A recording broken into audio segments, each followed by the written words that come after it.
Council, come to order. Please join me in the Pledge of Allegiance.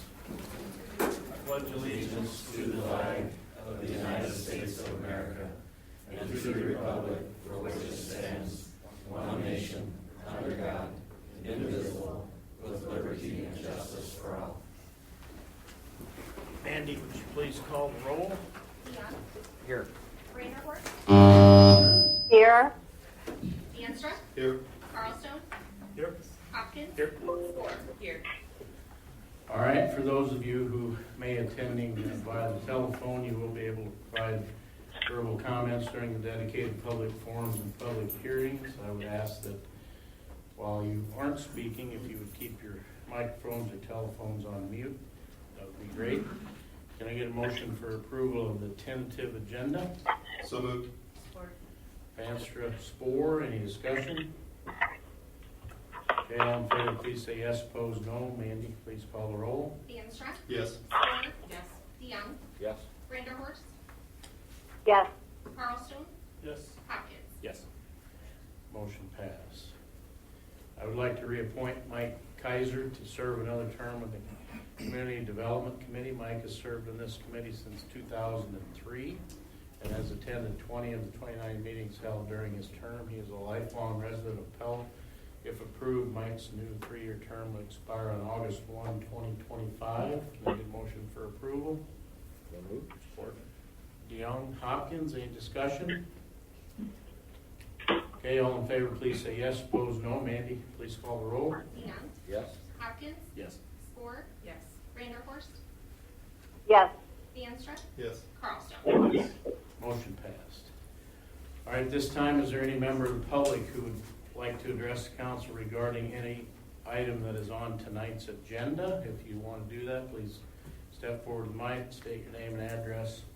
Try to limit comments to 3 minutes.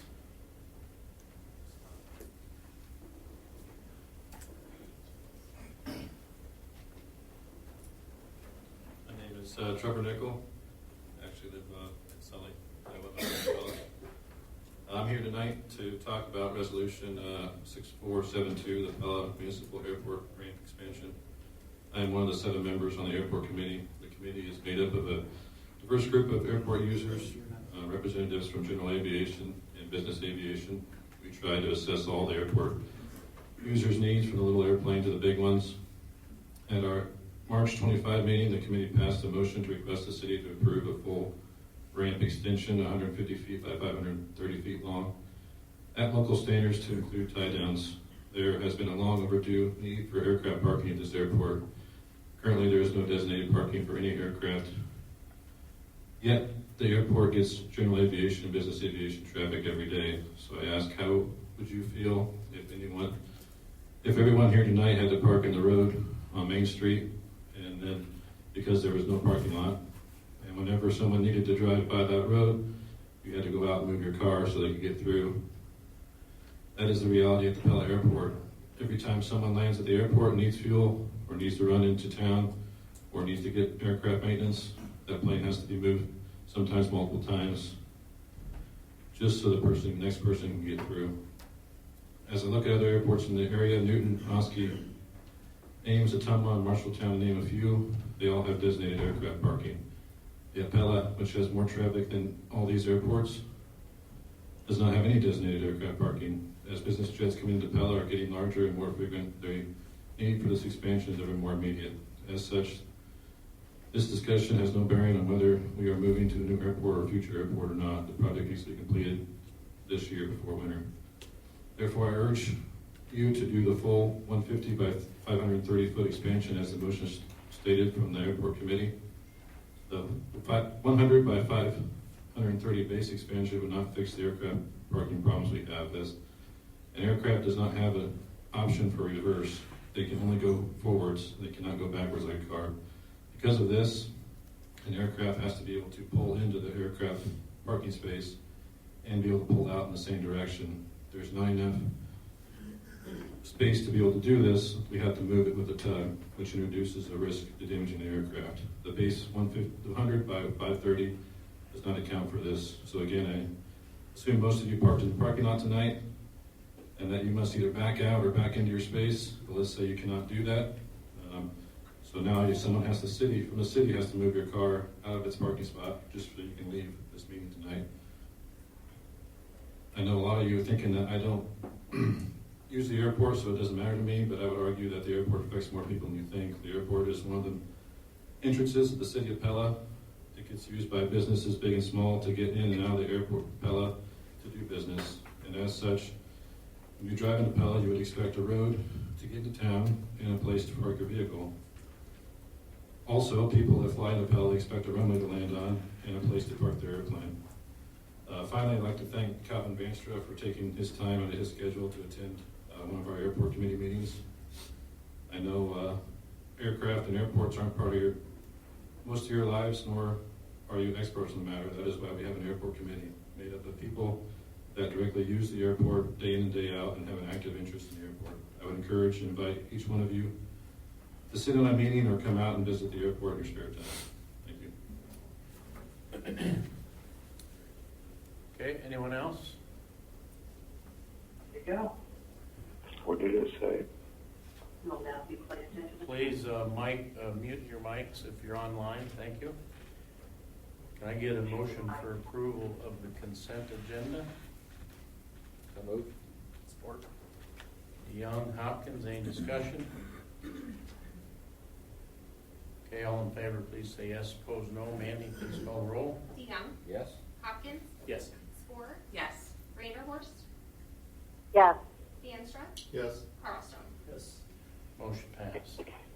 Okay, public hearing regarding the Pella Municipal Airport apron expansion project bids. Mike? Hi, yes, Mr. Mayor, I'd be happy to explain this item, and I'd like to refer everyone's attention to the big board for a brief presentation on this item. As Mayor DeWard stated, tonight's public hearing is in concern with the Pella apron expansion or proposed apron expansion at the Pella Municipal Airport.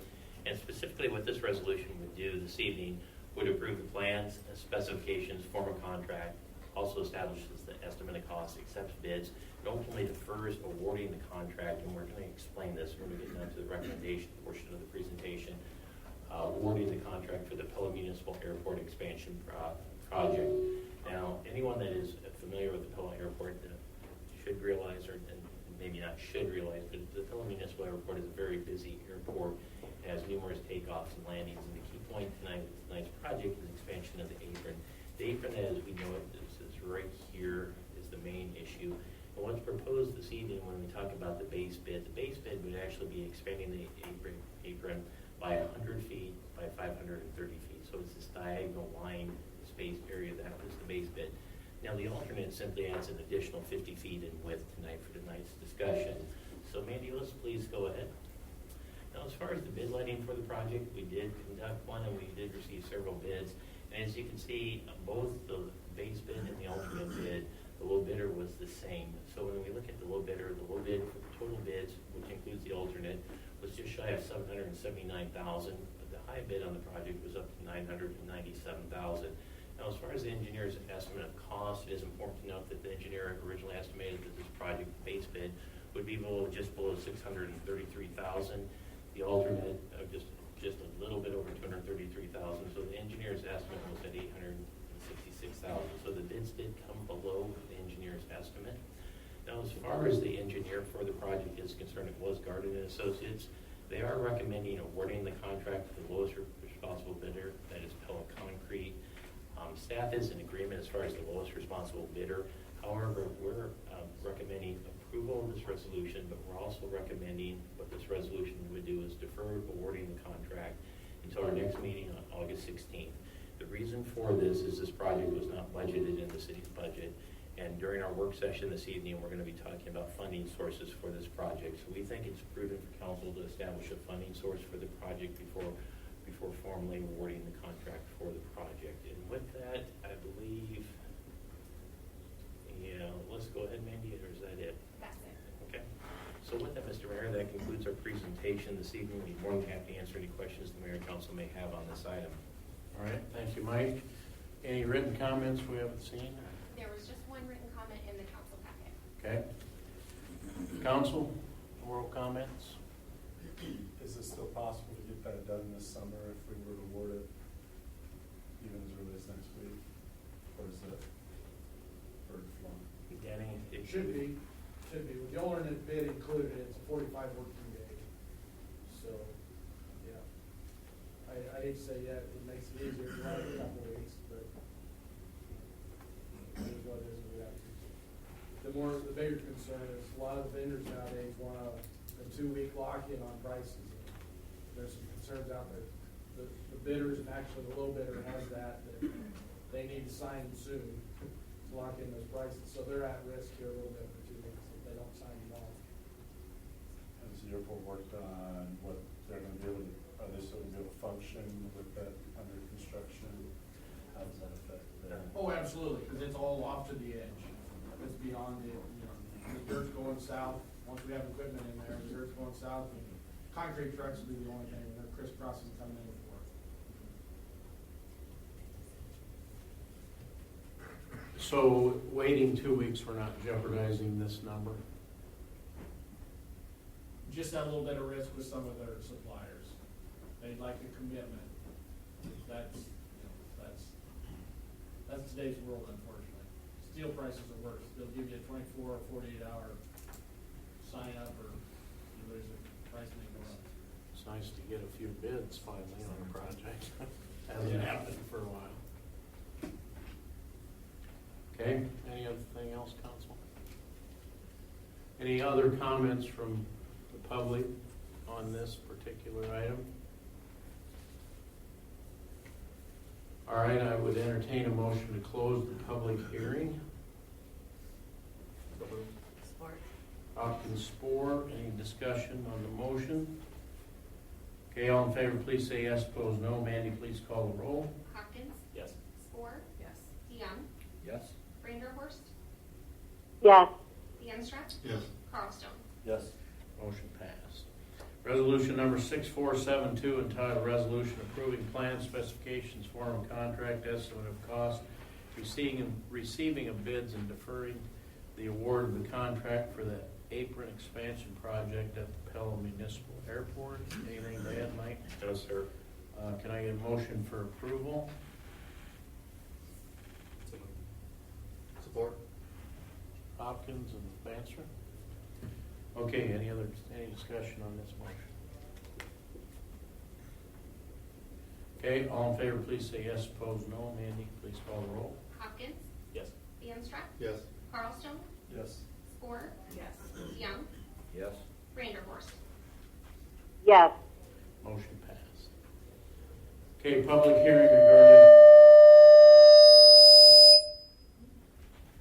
hearing regarding the West Washington Street and Fifield Road intersection improvements project bids. Mike? Yes, Mr. Mayor, I'd be happy to explain this item. And once again, I'd like to refer everyone's attention to the big board for a presentation on this item. As Mayor DeWard stated, what we're talking about this evening, or discussing this evening, is the West Washington Street and Fifield intersection improvements, specifically the proposed right-hand turn lane. And just to orientate everyone to where we're talking about, Washington Street is located right here. The city's new Fifield Road extension is right over here. And just for reference point, Smash Park would be located right up here. The new Chick-fil-A is going to be located right over here. Now, ultimately, when we're talking about this project and this particular resolution, what this resolution we want to stress would reject the bids, plans, specifications, and form of contract for the proposed right-hand turn lane from this. And the reason why on this is the engineer's opinion of probable cost was just below $90,000 for this project. We had one bid on the project and it came in over $291,000. So with this rejection, what staff would plan, and council would reject this bid, staff had planned to bid this project next spring. We believe that should result in lower operating costs for the project. So with that, Mr. Mayor, that concludes the staff presentation. We're happy to answer any questions the council may have on this item. All right, thank you, Mike. Any written comments? No written comments. Council, comments, questions?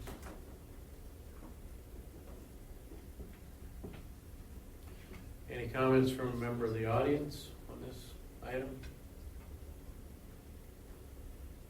All right, I'll entertain a motion to close the public hearing. Support. DeYoung, Hopkins, any discussion?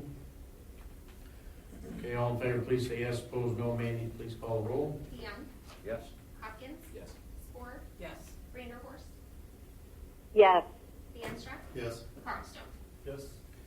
Motion passed. Resolution number 6473 entitled Resolution Rejecting Bids, Plans, Specifications, and Form of Contract for the West Washington Street, Fifield Road Intersection Improvements Projects. I assume nothing more to add, right? Okay, can I get a motion for approval? Move to adopt. Support. DeYoung, Hopkins, any discussion? All in favor, please say yes. Opposed, no. Mandy, please call the roll. DeYoung. Yes. Hopkins. Yes. Spore. Yes. Vanderhorst. yes, DeAnstruck. Yes. Carlstone. Yes. Motion passed. Resolution number 6474 entitled Resolution Approving Revision to the Policy for Renaming City-Owned Land and Facilities. Mike? Thanks, Mr. Mayor. I'd be happy to explain this item. And what this resolution would do is approve revisions to the city's policy for renaming city-owned land and facilities. Now, it is important to note that we did discuss this same policy that's being considered this evening on July 19th during policy and planning. Now, it is very important for council's consideration that this policy was originally adopted by City Council in 2005. Now, in practice, what's occurred since 2005, we've had 2 city facilities that have been renamed or named. In both those particular instances, they were named through the approval of project contracts. And so that's important to keep in mind as we talk about these revisions. Now, as far as the revisions are concerned, the main intention of the revisions is to simply align the policies to what's occurred with past practice. In other words, when we look down through here, a lot of things that said shall with the original policy say may in this policy on it, so that it gives council complete discretion to determine what is necessary for consideration before they consider what information would council like to have before they consider a naming request by a party for city facilities on this. And some of the items that council may choose to do is council may assign the naming request to various city boards for further review. And one thing that we did not change on this is the request. As far as any type of request, staff will be providing any type of cost that would be associated with the naming request as well. So with that, Mr. Mayor, staff is recommending approval of the resolution this evening. And that does conclude the staff presentation on this item. And I'm more than happy to answer any questions the council may have on this item. All right, thank you, Mike. Can I get a motion for approval?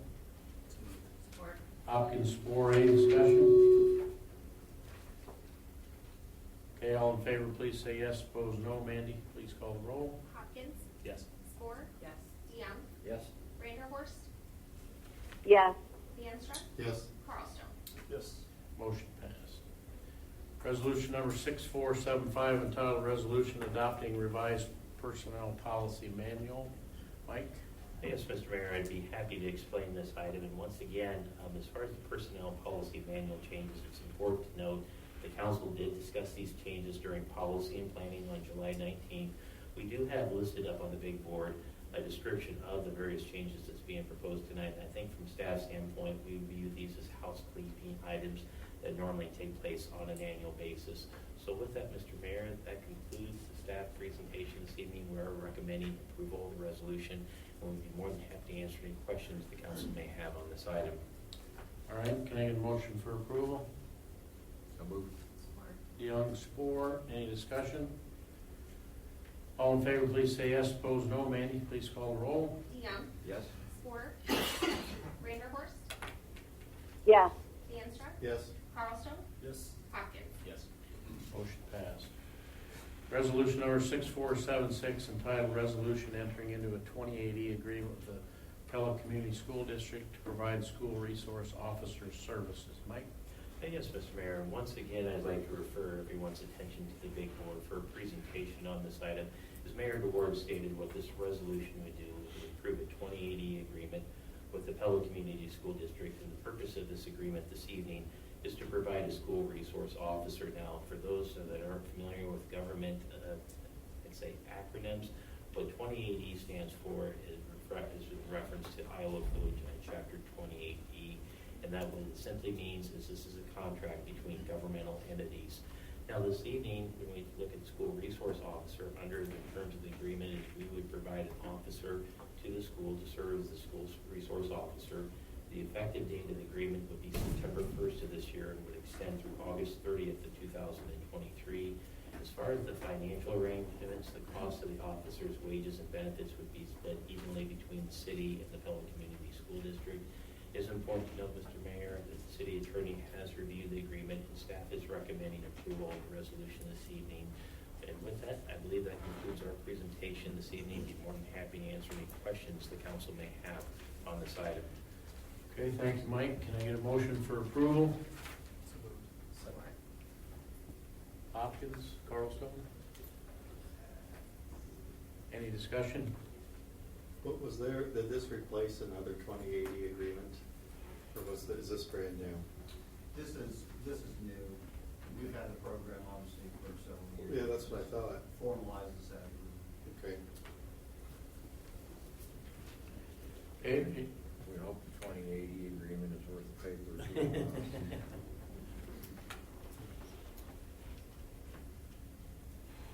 All right. All in favor of the motion, please say yes. Opposed, no. Mandy, please call the roll. Hopkins. Yes. Carlstone. Yes. Spore. Yes. DeYoung. Yes. Vanderhorst. Yes. DeAnstruck. Yes. Motion passed.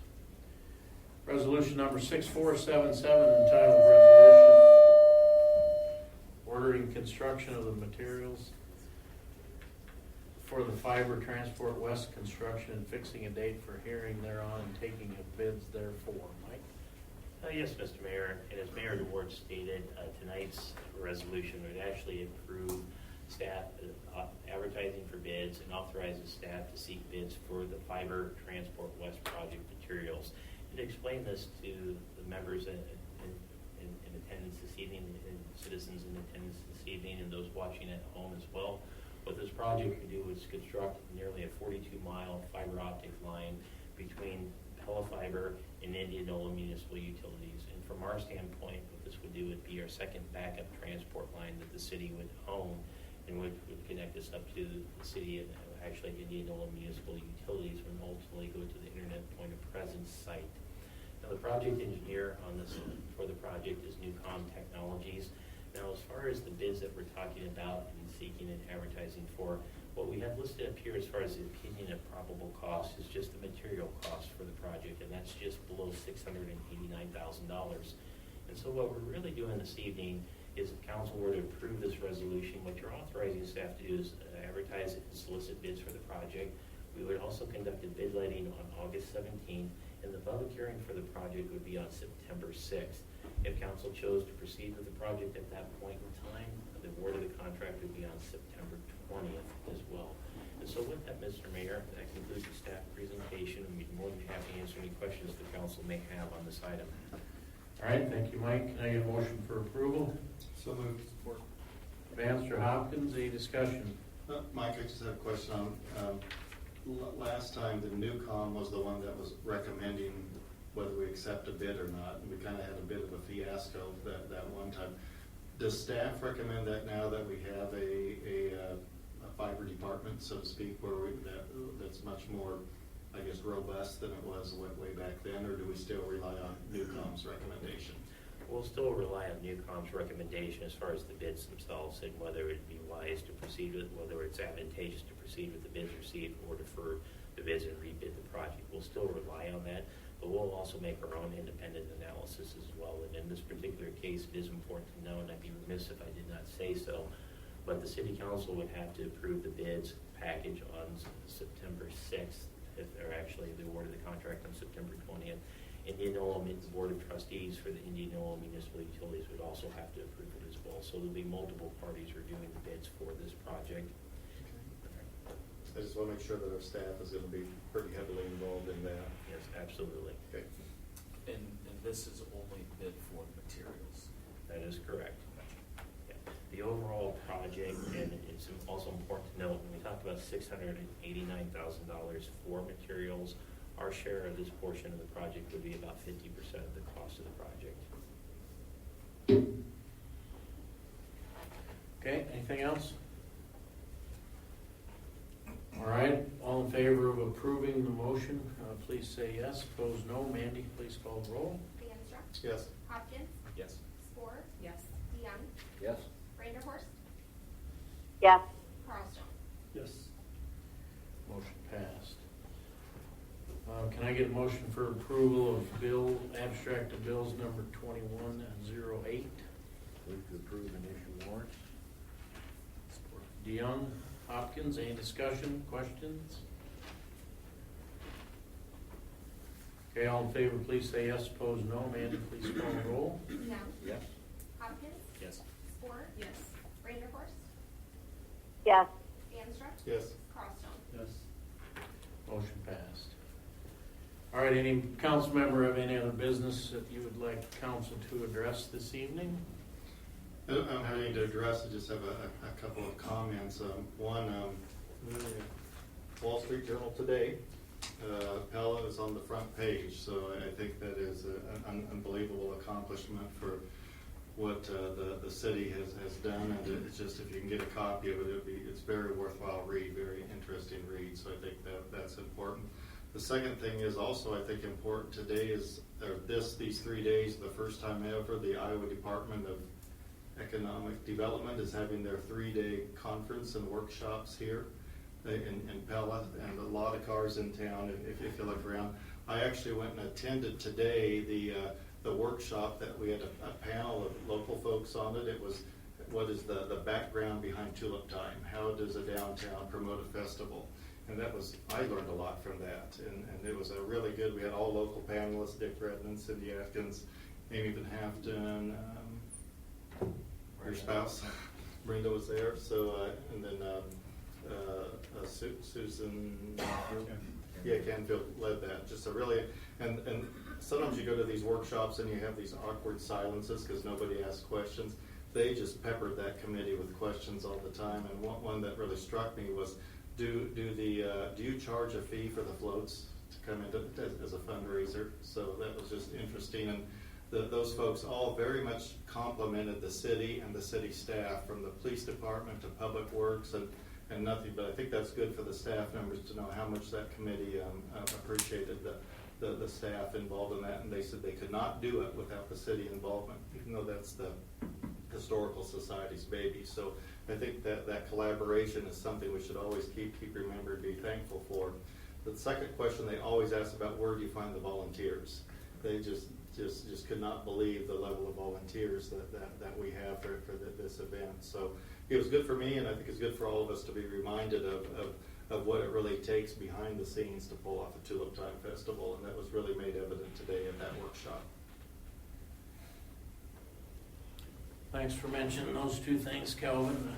The Wall Street Journal to be on page 1 of the Wall Street Journal is kind of a big deal. So I've already gotten a few emails to people from across the country that have seen it. So it just came out this morning in the print edition. The digital edition was available yesterday. But there was a reporter in town about 4 months ago, I think, doing interviews for the article. So that article was all about collaboration and partnerships too, just like Tulip Time getting done and things that are happening within the city of Pella. And as with any good Pella article, there was a Banster quoted, but it wasn't me.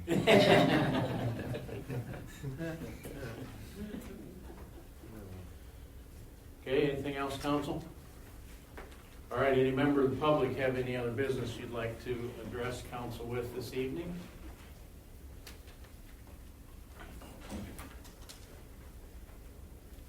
Good evening, Lyle Vandermeiden. Piggybacking on the volunteer pillar that Pella is so strongly proud of, I want to give you a little bit of background and a little bit of encouragement. A few years ago, a garbage truck of a company my wife and I own was rear-ended in Pella. I got crossways with our local police department pretty intensely. Anyway, make a long story short, then Officer Sean Bainstra, now Lieutenant Sean Bainstra, invited me to attend the Citizens Police Academy. And it's coming up again this fall. Just everybody can think about signing up for that. I signed up. It made me a mediocre citizen to something just a little more. I enjoyed it. I was invited back to an advanced Citizens Police Academy and took it. It was where we went through a drug raid from start to finish and ended up at Knoxville Courthouse. Interestingly enough, Lieutenant Sean Veenstra wanted anybody that was an advanced Citizens Police Academy graduate, and I thought I was going to just sit in the back of the room like I used to do in school and not be involved, and here I am. But long story short, Lieutenant Sean Veenstra asked us to get together with the perception of possibly enhancing the police department with some volunteer work. That somewhere in the higher levels of the city got nixed. And I'm a little bummed about that, because here we were, a group of citizens that spent two academies, got flat-footed. And so I'm just here tonight asking the question about volunteerism and those people that want to step forward to volunteer, and the city is not real receptive. Thank you.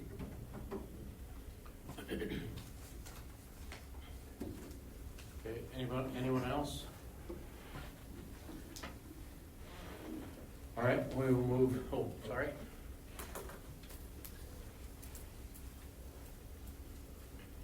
Try to move a little faster. Scott Depending, 1009 Broadway. Spent quite a bit of my own personal time not being an official for the city, but trying to be more informed about what's going on in the city and attend most of the Tuesday night meetings for council. There's a lot of things that the council has presented, and some things are exciting, some things from some perspectives, including my own, a little bit confused about as far as taxes and lost taxes, and I know they're complicated, but one that's probably stuck in my mind the most over the last few weeks, we talk about a surplus in our lost tax, and I've seen the ballot that lost tax was originated from includes things like streets, sewer, or municipals, the outdoor pool, and I think one other thing. And we had approximately a $985,000, almost $1 million of monies that have been generated from that lost tax, and that we're not using, that nothing was said about using it towards the debt on the current pool, that I understand is somewhere in the vicinity of $390,000. So I'm just curious as to what, is there more anticipated tax coming over the next year before the lost tax actually drops? Or is that in the plan? Because none of that information was shared at any of the meetings that I've been to. Thank you.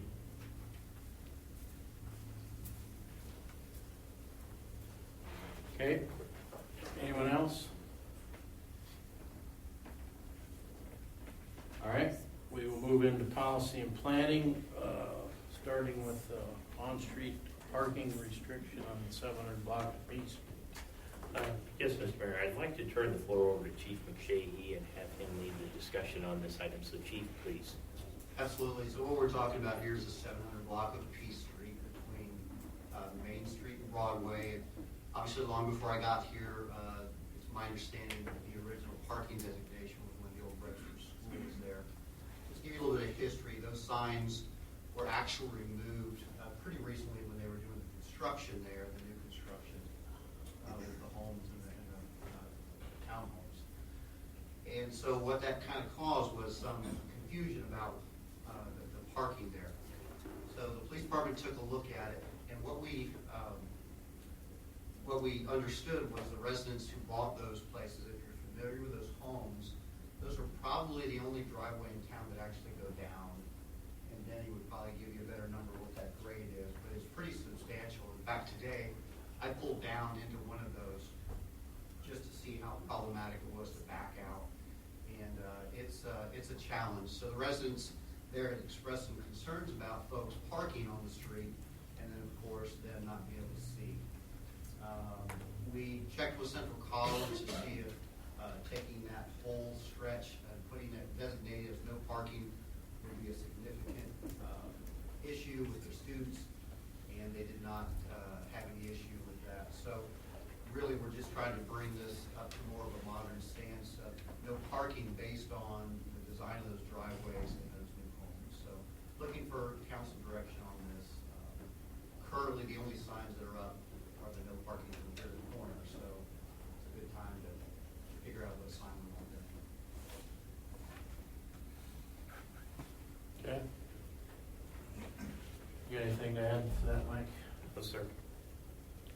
Questions, comments?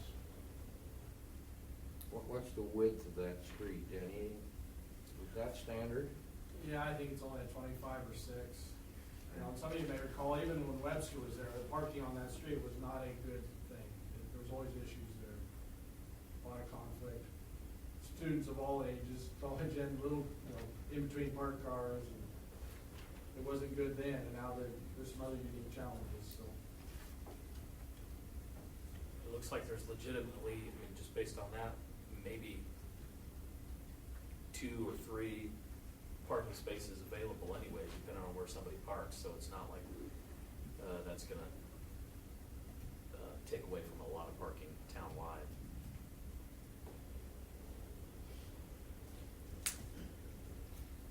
Makes sense to me. College students can be very creative and get into lots of little spots. That's true. And the truck entering and exiting the alley has always had a difficult time, extremely difficult time. Yeah, it'd make garbage pick up a lot easier with no cars there, that's for sure. And as Dave said, there can't be more than 6 or 7 spots to get a car in there. If the residents don't want it, the college is okay with it. I think that's something to utilize it. Okay, I would say, get it on the resolution on the agenda or ordinance. Thank All you. right. All right, moving on to the Oskaloosa Street corridor redevelopment. Yes, Mr. Mayor. As Mayor DeWard stated, tonight's discussion is going to center around action plans on the Oskaloosa Street corridor. Now, as background on this, the city hired Snyder and Associates in 2018 and 2019 to develop guidelines in the redevelopment plan for the corridor. Now, when we talk about the Oskaloosa Street corridor, it is important to note that the geographical area that we're talking about is Oskaloosa Street, that would extend the Oskaloosa Street, Main Street intersection, all the way out to the intersection of Oskaloosa Street and 240th Avenue. So for purposes of the analysis that was done in 2019 by Snyder and Associates, this was the geographical area. Now, Mandy, let's go ahead, please. Now, as far as the overall purpose of the plan, was to talk about redevelopment plans for the corridor as a whole, but one of the goals was to focus on infill development, and the reason for that is infill development has several advantages. One of the main ones for infill development is it utilizes existing public infrastructure as well. Now, to summarize the plan, and it was a rather thick document, a very well put together plan, but the market analysis indicated that the community could support additional entertainment and dining establishments. And then really when we look at things, it was really broken down from the eastern half of the plan and the western half of the plan. And for purposes of distinguishing between the two, I believe Clark Street was the line of demarcation on that, with everything east of Clark Street being the eastern half and the western half, the western portion or west of Clark Street on Oskaloosa Street. So let's go ahead, please, Mandy. Now, when we talk about the geographical plan area of the plan, and actually I stand corrected, it's from Main to Carson Street, that was the consultant at the time recommended that the city establish a separate branding campaign to promote shopping and dining and entertainment activities within this district. And then also the consultant recommended that the city focus on redevelopment plans to create a cohesive, walkable atmosphere. And this was really the entertainment district portion of the plan. So we had this on Oskaloosa Street from Main Street to Carson Street, was the entertainment district of this. When you look at the eastern portion of the plan, they also made several recommendations as far as commercial entities, but one of the main ones was additional office space for the community as well. So let's go ahead, please, Mandy. In addition, the plan had lots of zoning recommendations. Now, when we talk about the zoning recommendations, I think this is going to be key as we focus on action plans and the strategy on a move forward basis. Those zoning regulations developed from everything from use regulations specifically for this area, for the western half, for the entertainment half of the Oskaloosa Street plan. It included allowing by right brew pubs, microbreweries, and cocktail lounges to operate by right rather than special use permits on that as well. In addition, the consultant made other recommendations that dealt with really specific development issues on the western half of the plan, and those dealt with issues such as setback and parking requirements for the business as well. So let's go ahead, please, Mandy. Now, I would be remiss before we get to the action plan to also mention that the consultant did recommend the use of economic incentives to help the redevelopment efforts for the plan. Now, when we looked at the plan and trying to formulate an action plan on a go-forward basis, what we're going to present tonight is action steps that we believe would be achievable and would actually move the plan along. And that number one item, or the first step that we would have on this, is we would propose a new urban renewal plan for the city. This would be along Oskaloosa Street, the same geographical corridor that was described in the Oskaloosa Street redevelopment plan, but it would be this green highlighted area that we have shown up here on the big board, right in here. Now, as far as the plan goals, and really when you look at the urban renewal plan, the plan goals would be very similar to the Oskaloosa Street redevelopment plan that council's already approved on it, so we would have the same goals. And the reason why we're stating that you'd want to start off with an urban renewal plan is urban renewal plan is essentially the first step in the development process. Unless you have an urban renewal plan, you cannot offer economic development incentives on a competitive basis to attract businesses to the area. So that's really the first step that we would do. And once again, we'd establish this urban renewal plan right in here along the Oskaloosa Street corridor. This plan would also tie into and actually link up with our Lely urban renewal plan that would be off just to the east of 240th Street as well. But for purposes of tonight's discussion, so anything that would be in these green highlighted areas, our intention would be to capture commercially zoned districts along here. So it would be any property that is commercially zoned that abuts Oskaloosa Street. In addition, we'd have the entire Pella Corporation campus. So that would be the geographical boundaries of the urban renewal plan. Mandy, let's go ahead, please. The second item, when we look at those zoning recommendations, and I'm going to preface my comments based on our experience with it, zoning recommendations and zoning changes take a long time to develop on this. And the plan had a lot of good suggestions for the entertainment district and a lot of specific suggestions as far as that area is concerned. One of the key issues that we struggle with right now is if the city were to go and take proactive stance for that area and create a separate zoning district and create setback areas, especially zone districts according to this plan. One of the key items that we're missing at this time is the developer that's actually ready to do something in the area as well. So from our standpoint, unless you have a developer that is on board and looks at the area and actually has specific zoning issues, it's tough to look in advance on what you could or potentially could or could not do from the zoning standpoint.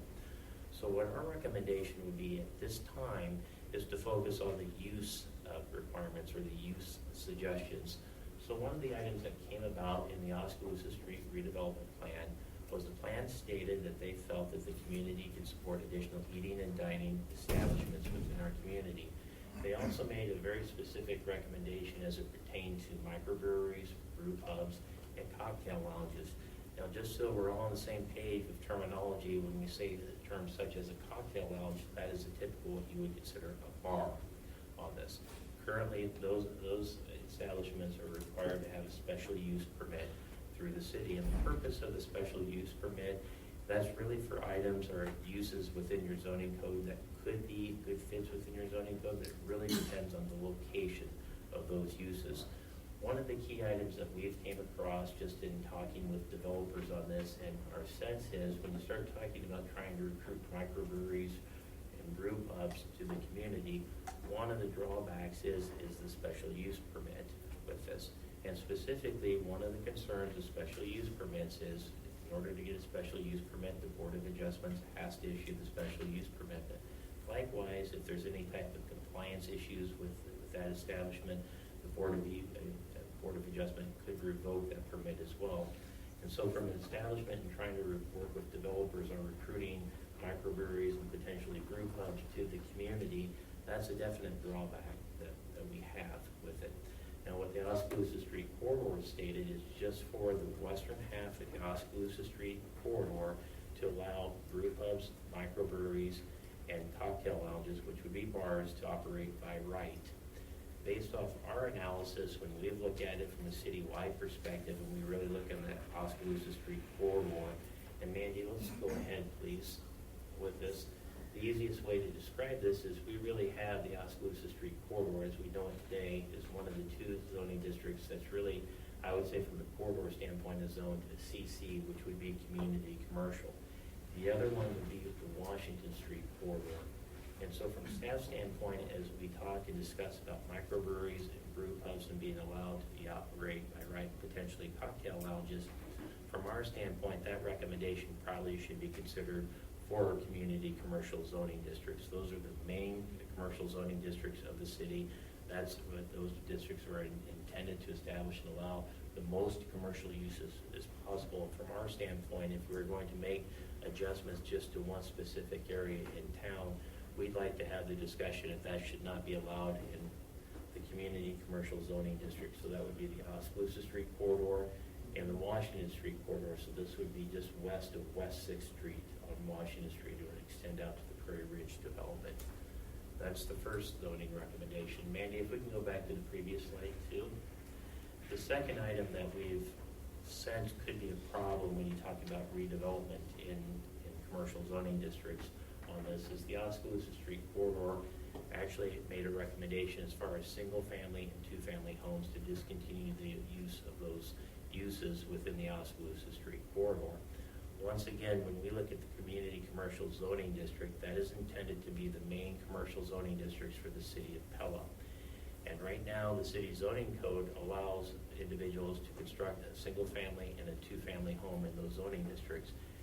The ironic thing is the minute that occurs in most cases, or could occur in those cases, when we look at a commercially zoned business versus a single-family home, there's almost, there could be a very strong likelihood, I would put it that way, of a land use conflict right off the bat.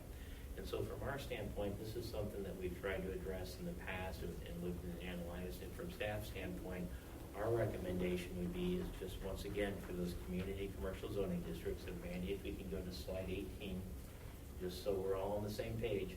So these would be the main commercial zoning districts within the city, anything that is on CC on here. So once again, Oskaloosa Street and Washington Street, again, would be to discontinue the use of allowing new single-family and two-family residential units to be built in those zoning districts.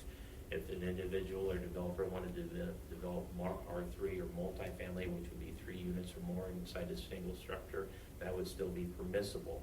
But as far as the low-density single-family or two-family homes in the commercial corridor, our recommendation would be to not allow that. So from a zoning standpoint, we would have 2 recommendations. We would have allowing brew pubs, microbreweries, at least we'd like to have the discussion on looking at this once again to allow those to operate by right in the community commercial zoning district.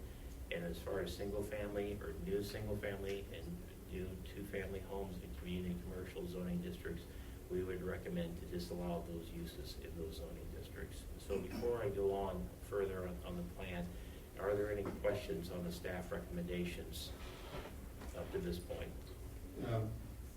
With that adding to CC, are there any, what districts or zoning districts do we have where by right there can be microbreweries or brew pubs or that list? None. None. So there's no other alternative for that. That is correct. And then have we done a count of in those proposed CC how many bare lots there are and how many residential houses there are in those districts right now? Not recently, but. Okay, I think that would be important that we could get. And then just, I guess that's where maybe I have my angst the most, is that if you do classify that and there's you own your house there and it burns down or severely damaged, can you rebuild? That would have Yes, to be worked Calvin. out. In the past, in the resolutions that we made in 18 or 19, there is a caveat that states that if there is a grandfather clause to homeowners that are already on the corridor, that they could rebuild their houses. Just the ones living there now or future Yes, ones? people that are living would be grandfathered in. Are the properties grandfathered or the individuals grandfathered? The properties would be grandfathered in, so any housing structures, the way the ordinance would read, if that was council's desire, on any property or structures that were built as of this date could be rebuilt in the case of a fire. Okay. So it wouldn't restrict residential per se, just simply single family and duplex or single family attached. Yeah, from our standpoint, there's a couple concerns that we've had with allowing single family and two family homes in community commercial zoning districts. Once again, when you look at the city zoning districts, and it all starts out, and it'd be very good to look at this, we have CC that's here on the corridors on Washington Street. That transitions down to the mixed-use zoning districts. You may hear the acronym CUC, that is community mixed-use zoning districts. Those are more restrictive. There's more residential homes in this area. And that ultimately transitions into the central business district, which is the most restrictive zoning district, commercial zoning district in the city. So when we look at it, and you're talking about trying to recruit additional businesses and have commercial development in your corridors, these should be the least restrictive. They should be geared towards commercial development. The transition from the corridors, once you get out east of West 6th all the way to the downtown in that CUC district, that does contain residential districts. It's a mixed-use commercial, so it's a little bit more restrictive than CC. And then ultimately, once we get to the downtown, which would be the most restrictive zoning district out in the CBD, or the central business district. So from our standpoint, when we look at these commercial corridors and we're trying to develop redevelopment plans, they could have, I would say, a major change of plans if you started allowing single family or new single family homes were to pop up, or two family or duplexes were to pop up on some of those vacant lots that we know that are existing today on the Oskaloosa Street corridor. We think that could have a major impact on development.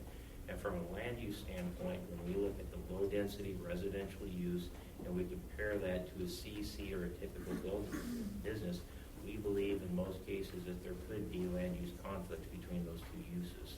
And so from our standpoint, that is the reason for the recommendation that we would make. How are the lines drawn to the north and south of Oskaloosa? Some of them look like they're like half blocks, or like one lot deep versus others are, a whole blocks. I think when you look at Oskaloosa Street, Councilmember Carlson, are you talking about the zoning districts, or? Yeah, the green marks. Yeah, I think this is probably just transitioned over time to recognize the commercial entities that have occurred versus the residential structures that are on the streets. From a zoning standpoint, when we look at the commercial properties here, that would be my guess as far as the zoning. Is this just identified land use over here as the zoning districts are reflective of the existing commercial businesses on the corridor? But do you have access to going back to a closer image of the Oskaloosa? Well, I think you have a slide a couple back that showed it larger. For instance, how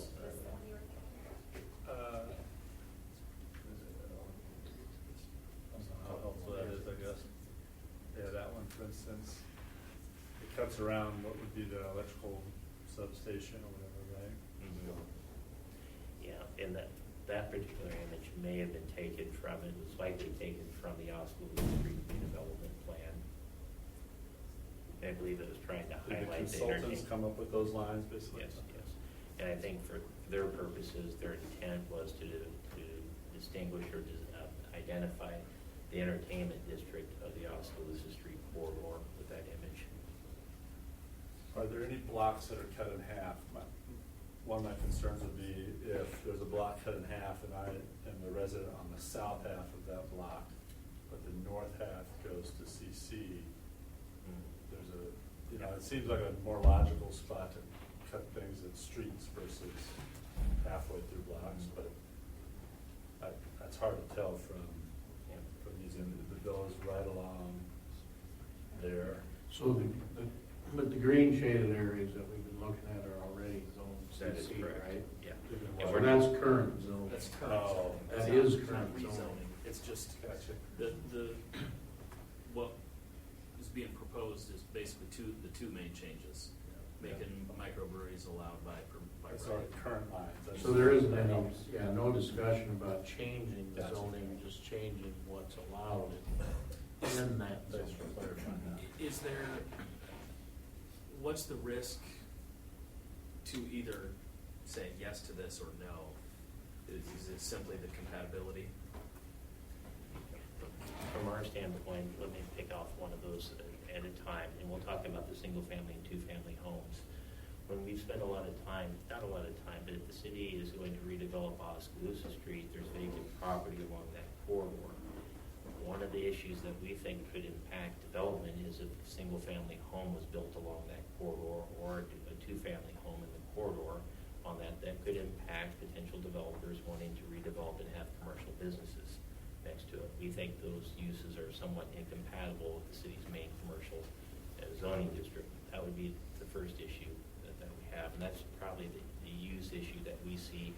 And one of the issues from two reasons on this, when we look at the main commercial zoning district for the city, which would be the CC districts, that is intended to have commercial activity on that. We look at low-density residential uses, so this would be single-family or two-family homes. There may be land use conflicts with those types of uses in your main commercial zoning district. That's the first issue.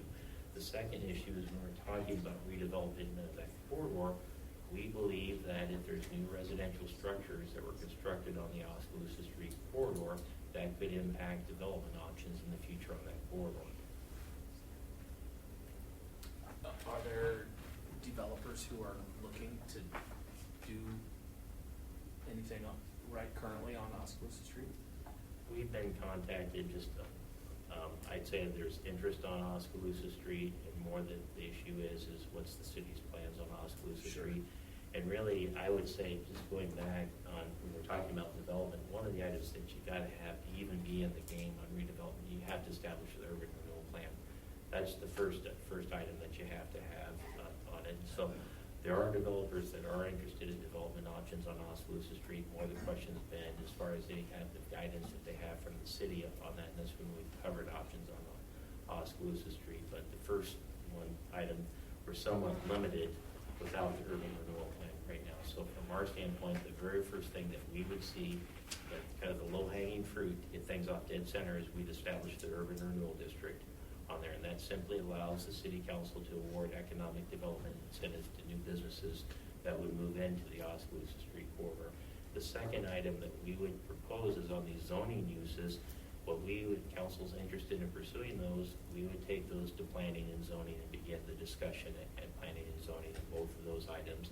And then our usual process would be is once we had a direction from planning and zoning, that would be shared with the council on that. So reading between the lines, I think this happened before some of us came on. There was an urban renewal plan established that had a sunset on it. That is correct. And then what was supposed to happen in that time before it sunsetted? Maybe COVID happened and that's why nothing happened. Yeah, it is. Well, there was an urban renewal plan, but it was established in the early 2000s on it for a lot of the Oskaloosa Street corridor. Was that the Oskaloosa Street corridor was mainly comprised of a TIF district or an urban renewal plan that was called the Southgate Urban Renewal Plan for the City of Pella. That plan was established in the late 1990s. On this, urban renewal plans have a 20-year shelf life, so the plan is expired. And so with that right now, technically we do not have an active urban renewal area on Oskaloosa Street. And I take it that's not by our design, but that's by state statute, that you have to have a URP in place before whatever next steps you might take. That is correct. So would it be possible to develop one without changing any of those criteria for now and then deal that later, or do we have to do that all at the same time? No, let me make sure I answer your question. From our standpoint, if we're interested in redevelopment on Oskaloosa Street, we need to establish an urban renewal plan. That's a relatively straightforward item.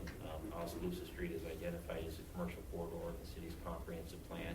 Urban renewal plans need to align with the city's comprehensive plan on this.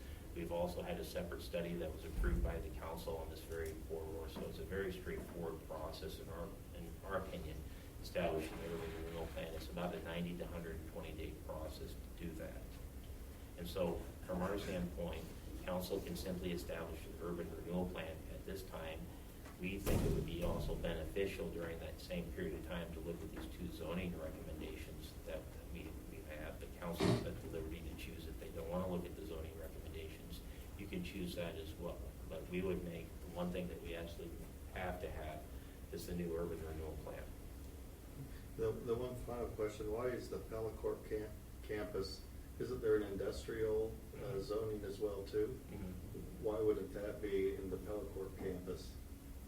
And because it's CC now, right? The intention is new commercial development, but the plan will actually read commercial and industrial development on it as well. The reason why you'd want to put Pella Corporation in there is that there's ever an expansion of Pella Corporation, and the council choose. Now, Pella Corporation in the past has not necessarily sought city incentives for that, but if there's ever redevelopment or new buildings on the Pella Corporation campus, it's advantageous for the city to include those new buildings in our urban renewal plan. In addition, if there's ever any major expansions, that does give the council the ability to offer economic development incentives for any type of potential expansion as well. So what's the downside of not doing an urban renewal plan now? The downside is... Or I should say, doing it now. Mm-hmm. You've mentioned that Mm-hmm. the east end touches the Lely urban renewal. Mm-hmm. They kind of all get tied together then?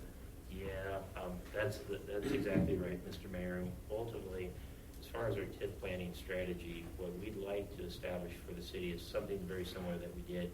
This would have occurred sometime right around 2004, 2005, where we actually linked all of the city's urban renewal districts, commercial and industrial urban renewal districts together.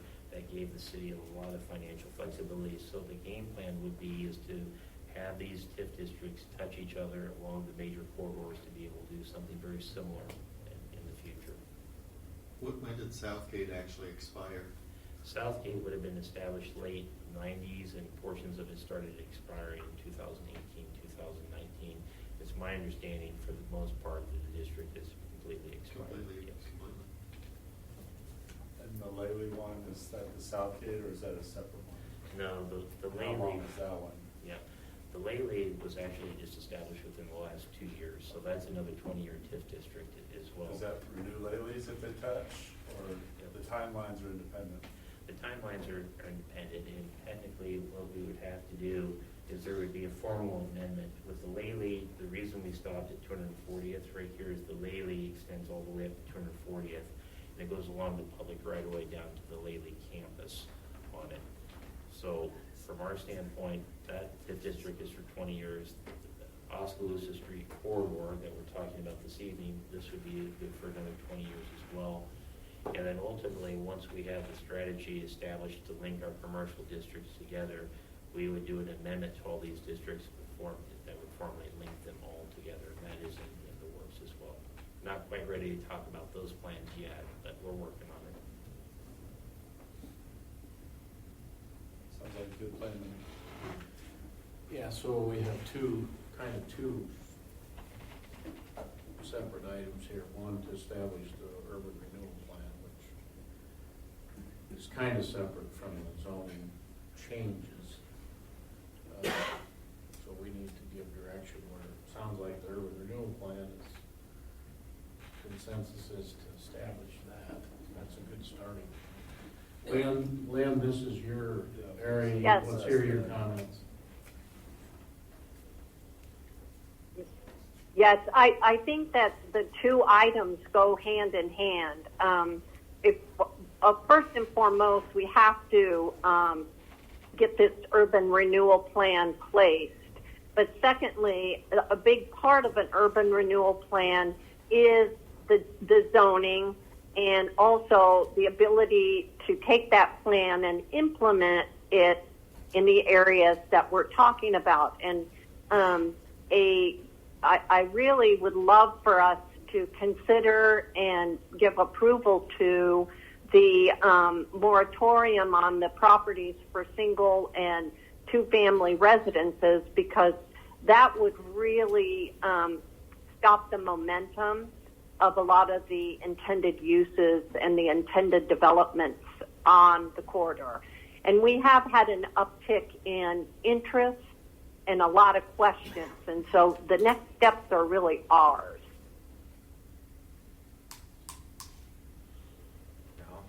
I'll second the importance of that residential thing. Some contractor quick sticks a nice home in the middle of one of these blocks, and it follows everything up as far as commercial goes. Yeah, it seems like this might be, in other developments, we have the developer in place first, perhaps, and until a developer comes, a person sitting there. That's why I was curious how many bare lots are there, that if we do this zoning change and no development occurs, you're sitting here with an unused lot that you can't, if a duplex would be valuable and generate income and also help our housing needs. If the commercial developer never comes, you're out of luck then, if we change the zone. Now, if it entices them to come, that's why I think it's important to know the interest in that's coming. Well, it does tie back to the grand, future development plans though, right? So ideally, eventually, honesty is always going to be a thoroughfare kind of a place. And, I agree with the moratorium quickly, but I don't know that we necessarily have to fear the rezoning along a major commercial thoroughfare to preclude duplex or single-family development on those thoroughfares. It's just not an ideal location. Think about Washington now by the highway. No one's going to want to put a spec house on Washington or whatever else. So I hear what you're saying. It's invalid. I just think that the moratorium is the first step. I agree with you then, and then I think the clearing up the zoning, having had to do some commercial development in town that required special use, it's a deterrent, not a catalyst to development. So I like the idea of changing the zoning to include by right things that would be welcome to.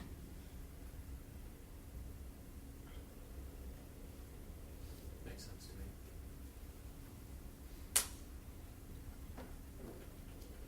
Getting enough feedback?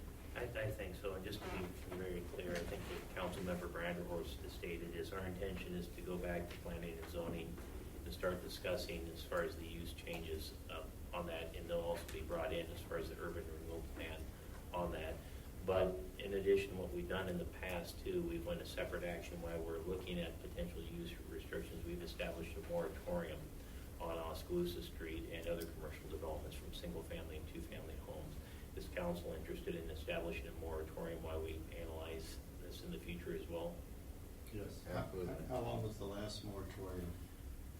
That I'd have to look at. It was, I believe we gave ourselves about a year to do that, but council's in charge of that. We can move as fast as we need to with the terms of the moratorium. I think we even renewed that one once or twice. Yes, we did. It's 90 days for the rezoning process. It's typically 90 to 120 days. Something like this, when we're talking about single-family and two-family homes, there would likely be public input on this, and from P&Z standpoint, we probably at least have 2 work sessions at the P&Z level before we came back to council. So what I would advise is if we looked at this and made this a priority at the planning and zoning level, we're probably looking at 6 months before we have some sort of formal resolution of the matter. And the current moratorium has expired. That is correct.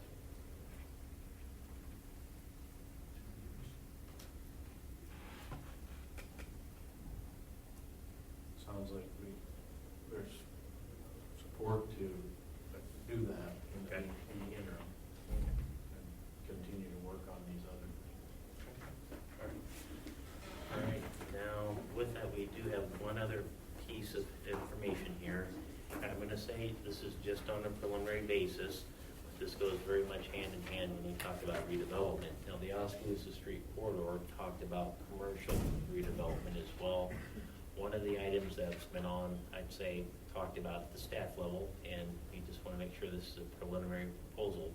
We've also talked about residential redevelopment on this as well, particularly older areas of our community. And one of the items that we've looked at is ways that we can incentivize developers for new development or redevelopment in these areas. And when we talk about residential redevelopment, they have the same advantages that commercial redevelopment has, namely that they're using existing public infrastructure, which is beneficial to the city. Now, one of the areas that we have is just north of Oskaloosa Street. It's a residential area that we have in there. And when you look at this area, that it does contain some older homes in the area. And one of the thoughts that we've had at the staff level is ways that we can encourage redevelopment in these areas. And there's a variety of methods cities use. One of the items that cities sometimes use is called urban revitalization areas. And what they do is in urban revitalization areas, the council would establish an area of the community. When you look at the area and identify goals for that area as far as redevelopment. What that allows with the urban revitalization area is it allows the city to offer economic development incentives on a smaller scale. And oftentimes what's associated with urban revitalization areas is tax abatement. So for instance, and again, this is just a proposal, preliminary in nature, but if you were to look at the area of Oskaloosa Street that's actually north of Oskaloosa Street, so this would be the area between Heber Street and University Street. Main Street's on the eastern, is on the western side. East Third is on the eastern side. If you were to look at that area, and for instance, if we did have an urban revitalization area, other communities have had established urban revitalization areas where they've stated that new development in that area would be eligible for tax abatement. What that does is it encourages developers to do smaller projects, gives them economic incentives, and it also saves the city from doing development agreements for projects as well. It's really a good tool to help, I'd say, address blight as far as it also helps promote redevelopment in areas. We've looked at various areas in the community. This is one of the areas that we've looked at, and we wanted to broach the subject with council, that as we talk about redevelopment and commercial redevelopment, if we should also explore what we would call residential redevelopment areas too in here, with the goal of promoting infill development as well as elimination of blight within our community as well. And so, Mr. Mayor, what we'd like to have is just some initial feedback on potentially redevelopment, residential redevelopment areas in the city. And this would be very similar to what we have. If council is interested in exploring this, we'd have a proposal that we would come back for actual areas. And we'd also talk about the areas as far as the areas themselves, potential redevelopment options, but also the blight issues on it as well within the areas, as well as code enforcement issues. And so with that, we'd like to have just some preliminary feedback on exploring, I'd say, infill residential development within our community. Would these, would a project or product, something like this, would that be eligible for use of the LMI money that Absolutely. we will be accumulating over the next years? It's kind of hard, absolutely, highly likely that it could. I know when we were working on the Webster School area was, that had met it, there's a formal definition for blight, and declaring that blight kind of helped us along. Would this meet that definition at all, or not, this area? Yeah, what we would have to do if we're going to form an urban revitalization area, even if you were to look at, this is just example purposes, but let's just say we marked a spot on the map and you wanted to establish an urban, a residential TIF district on it that had the word, that was based on elimination of blight. What we did on Webster School is we hired a consultant to come in and look at the properties around Webster School and the area that's currently the South Main Urban Renewal District. the consultant made a determination based off their analysis that it met the state code definition for blight. One of the recommendations that we would have is if we wanted to form an urban revitalization area or even another urban renewal plan that utilized blight in it as well, we would hire the same consultant to look at those areas and make that recommendation to council. That way we'd have a professional that would go through these areas and make sure that in their opinion, if they did choose, they would at least give council their opinion on whether the area met the definition of blight under state code standards. Okay.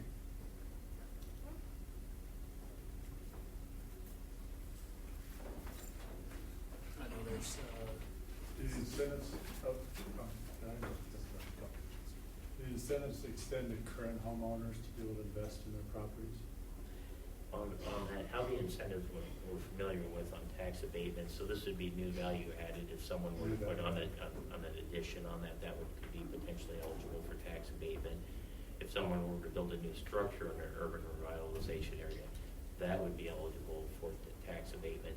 And the beauty about it is oftentimes we get approached by developers for smaller scale projects, nice projects, but when you look at the administrative work that it takes to establish like urban renewal plans on there, and also the legal fees that it takes to establish urban renewal plans, it's actually disadvantage. It's not the city's advantage to do that for every small project that we have. If you had an urban revitalization area that was eligible for something like tax abatement, that could occur just automatically and give the incentive to the developer and the property owner for redevelopment in the area. I know Oskaloosa has had some version of this that they've had a lot of success with redevelopment. Yeah, I think it's a great idea. Yep. And that'd be a good place to start. Has it been done before? In Pella, we don't believe so. I've had a lot of experience with this style of redevelopment in different areas, and it's very exciting to see neighborhoods come back alive and to see young couples come in, invest in older homes, have incentives to redevelop and relocate in these older homes. And it's what you will see, the residual effects are just very exciting, because you'll see people that have lived in one area for a long time embracing young couples moving in from out of town and taking houses that need a lot of TLC and just all working together. It is very exciting to watch. Yeah, I think we should pursue it. Yeah. For sure. Okay. Thank you. Anything else before we move on to the next item? No, sir. All right, city-owned property, Washington and Hazel Street intersection. Yes, Mr. Mayor, and what we'd like to do is continue our discussion on the city-owned property that's shown up here on the big board, and this would be the property that's just southeast of the intersection of Washington Street, Vermeer Road, and Hazel Street. So it's this red highlighted area here.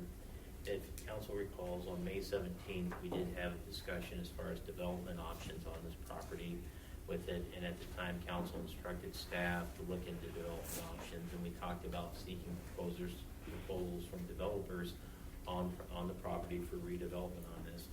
At the same time, during the discussion on the 17th, there was also a question as far as advanced traffic enhancement and control measures that we may need at that intersection in the future. And so when we looked at advanced traffic control, right now there's a four-way stop at the intersection of Hazel Street and Washington Street. The question was asked, in the future, if traffic picks up and we need to install traffic signals or even construct a roundabout if it's needed at this, what property would we need to do that? And as staff looked at it, and that was one of the items that we took back to the city's engineer and had them look at the traffic at this intersection, as well as make some preliminary evaluations as far as if we wanted to enhance traffic control at this intersection, what we would construct in the future. So let's go ahead, Mandy. When we look at this intersection right now, just so everyone's on the same page, at this Hazel Street that we have is the north leg on this. There's roughly 4,600 vehicles per day. Vermeer Road heading east is roughly 6,800. Washington Street headed west is 4,800 vehicles per day. And when we look at it, I'd say enhanced traffic controls or even a traffic signal. If you were to look at Washington Street and West 3rd Street, on Washington Street at that intersection, there's approximately 9,000 to 11,000 vehicles per day at that intersection, just to put it in comparison here. And so Danny, before I ask Danny on this to oversimplify, but I think when you talk about something as a roundabout or traffic signals, Danny, it's really about the stacking and the turning movements. Is that correct, considering that? Well, it is. In this day and age, traffic engineers tend to, in a residential area, they like the roundabouts. I'm not sure I'm personally a big fan, but traffic engineers are leaning that way. If they're not as intrusive as signals, they don't have the stopping, starting, the squealing of tires quite as bad. You'll have some minor fender benders because people get used to it. It'll take a year or two sometimes. And in some ways, the roundabout, yeah, it's intrusive. It takes quite a bit of ground, but if you put signals in, the only way they do any good is you start putting left and right turn lanes in. I haven't had time to research. These are 2018 DOT counts. Even though there's a lot of cars there, I'm just wondering if we didn't have something closed during these counts, because there's a lot of cars there, but 6,800 is an extreme amount. So we may want to do some hard counts going forward to see if that didn't happen to be during the Oskaloosa rebuild and 13th was closed. I haven't compared that to notes, but those seem a little bit high. Well, I'm sorry, could the traffic study also, now that I know what north leg means, the Hazel 4,600 people going north on Hazel, 90% of them are probably going left. So could you not design the lighting to amplify that flow at the right times of day? You could. I mean, timings can be specific down to, or they're actually controlled by camera or detectors too. Yeah, right. So then you. This flow is such a unique intersection because of The two school times a peaks day it's bad. and Sunday morning peak are the bad ones. Yes. And they're not forever, 15, 20 minutes, but it's Yeah. frustrating if you're sitting in it. For Pella, yeah. Absolutely. I have teenage drivers and roundabouts freak me out. You have to learn somewhere. All I have to say, they can go to Europe and learn all they want. Well, they're all over the Des Moines, Des Moines suburbs. I love roundabouts. It's real trendy. Go to Oskaloosa. First, our drivers have to learn about yield signs. I think there are better places to experiment with roundabouts than we want to experiment. Well, the problem with a roundabout here is there's so much property there to acquire. You'd have to, I assume, get rid of about 4 houses or. No, No? maybe one. Maybe Our one. property and maybe one.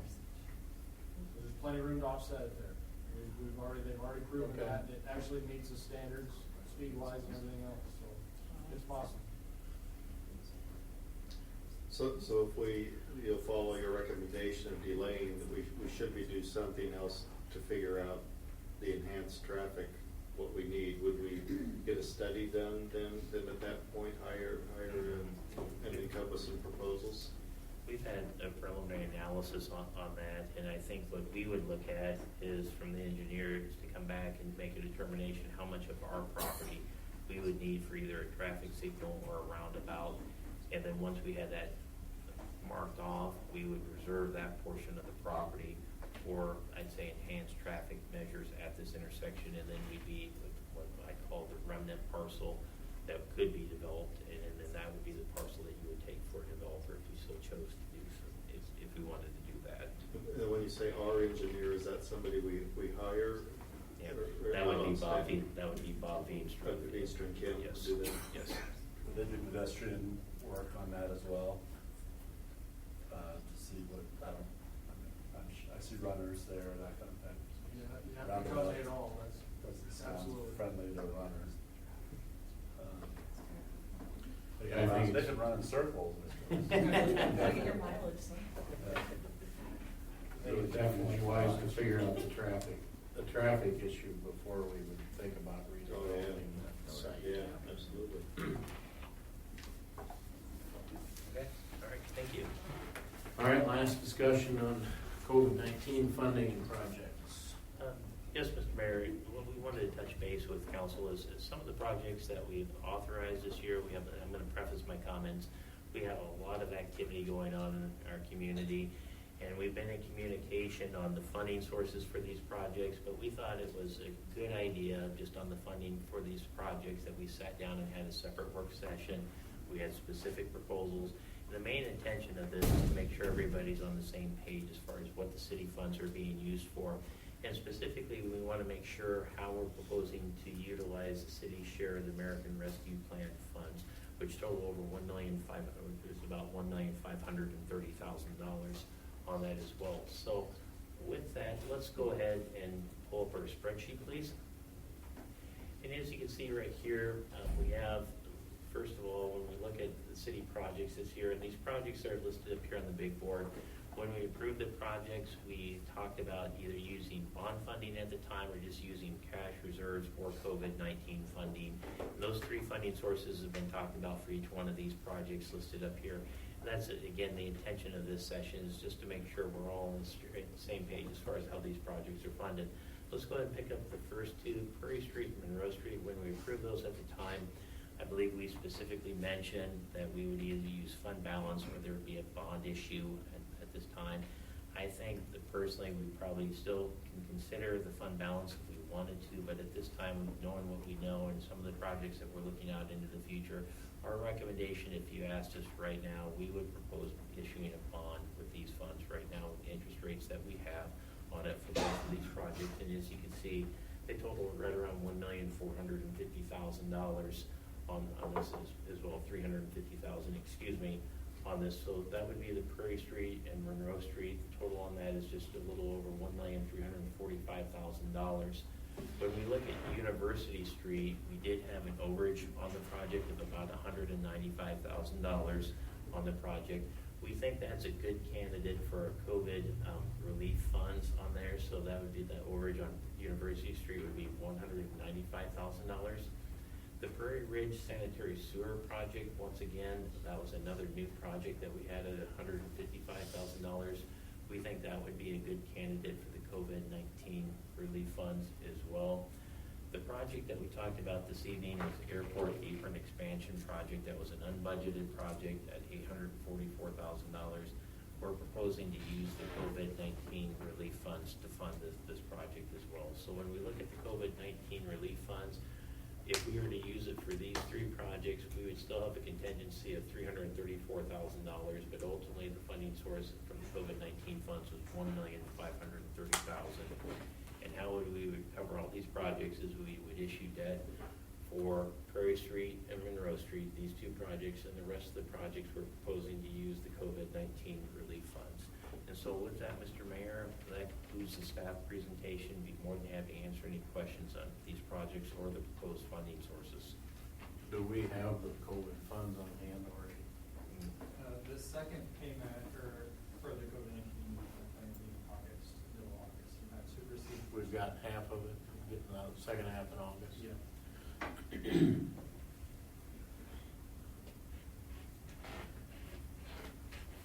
The 844, that was the, including the alternate, right? That includes the alternate, that also includes the engineering for the project.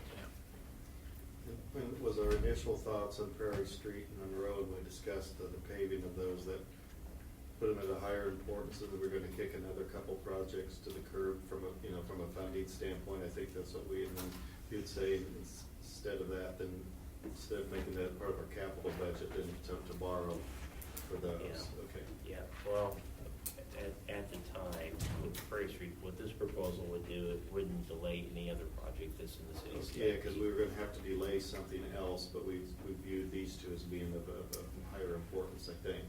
That's always an option of the city council. The city currently has cash on hand for these two projects, but it would completely deplete our road use tax fund if we spend it on. And I would normally maybe say that's what it's for, but like you mentioned, borrowing at lower costs, we might have to borrow at higher costs a year or 2 years from now. That's so likely, so I kind of agreeing with that where I thought the other one might be a better way first.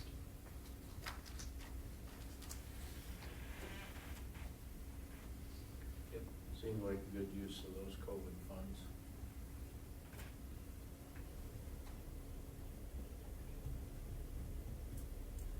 I don't hear any opposition to this plan, so let's move forward with it. Okay, thank you. All right. Anything else, Mike? No, sir. All right, I'll entertain a motion to adjourn. So moved. Hopkins swore, all in favor, please say yes. Opposed, no. Mandy, please call the roll. Hopkins? Yes. Score? Yes. DeYoung? Yes. Vanderhorst? Yes. DeAnstruck? Yes. All stones. Yes. Motion passed, we are adjourned.